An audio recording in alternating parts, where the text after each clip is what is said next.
Elle l'a annoncé au beau milieu du dîner, comme si c'était une simple anecdote sans importance, avec un calme presque provoquant, je suis fiancé à ton meilleur ami. Ça fait des mois qu'on se voit en secret. Un silence lourd est immédiatement tombé sur toute la table. Plus personne ne respirait vraiment. Tous les regards se sont tournés vers moi, suspendus à ma réaction, attendant l'explosion, la scène, le chaos. Mais je n'ai rien dit. Pas un mot.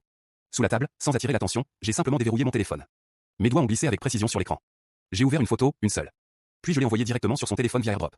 Ma copine s'appelait Amelia. Mon meilleur ami s'appelait Liam. Pendant 4 ans, j'ai cru que ma vie était stable, solide, presque parfaite. J'avais un bon travail, une femme magnifique que j'aimais profondément, et un ami que je connaissais depuis l'enfance, quelqu'un que je considérais comme un frère. Mais la vérité, c'est que je n'avais rien de tout ça. Ce que j'avais réellement, c'était une bombe à retardement.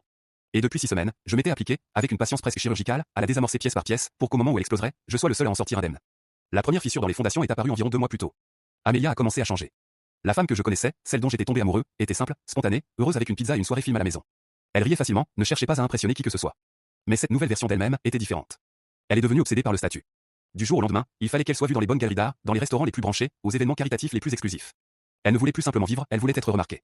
Nos week-ends, qui nous appartenaient autrefois, ont été remplacés par un agenda social dont je ne faisais même pas partie. Quand je lui demandais ce qui se passait, elle balayait mes questions d'un geste agacé de la main. C'est pour ma carrière, Ethan. Du réseau. Tu ne peux pas comprendre. Puis il y a eu les cadeaux. Un sac de créateur qu'elle prétendait avoir eu à prix cassé. Une paire de chaussures qui coûtait plus que mon crédit auto mensuel, qu'elle disait avoir reçu d'un client. Ses explications étaient toujours crédibles. Pas totalement convaincantes, mais suffisamment plausibles pour me faire passer pour un idiot si je doutais. Et Liam, mon meilleur ami, était son plus grand admirateur. Il venait à la maison pour regarder un match, et ne cessait de vanter son ambition. Là elle va aller loin, mec, me disait-il en me tapant dans le dos. T'as de la chance d'avoir une femme comme ça. Aujourd'hui, je comprends. Il ne l'encourageait pas, il évaluait le terrain. La vraie alarme s'est déclenchée il y a 6 semaines. Ce n'était pas un seul événement précis, mais une accumulation de petits changements, subtils, mais intentionnels. Elle a commencé à protéger son téléphone comme s'il contenait des secrets d'État. Elle inclinait l'écran pour que je ne voie rien. Elle répondait à ses appels dans une autre pièce.